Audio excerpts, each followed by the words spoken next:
You must hear this a lot. People must say to you, well, now there are too many guns, and what about restricting the sale of handguns and so on and so forth? How does that strike you, that argument? Well, that argument falls flat on its face because it's been well documented that wherever there are strict gun control laws, like in this city we're sitting in right now, there's a higher rate of crime than in cities all across the country where there are not strict gun control laws.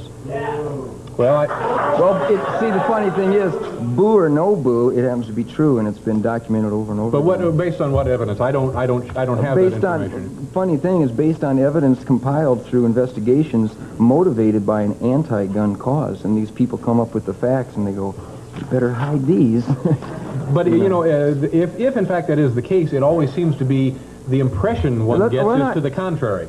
If, in fact, I mean, here we are in New York City. Let's compare New York City, where you are virtually prohibited, and though you might say otherwise, virtually prohibited from owning a handgun, certainly, and highly restricted in owning any firearms whatsoever.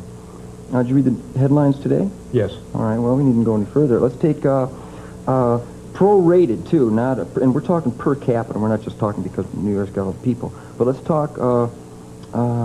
name a city, and I'll give you a comparison, because I do look into this. Hey, you want me to actually name a city? I'll name it. Okay. Let's talk a western city, or even a city like Chicago or Des Moines, where they have less restrictive gun laws.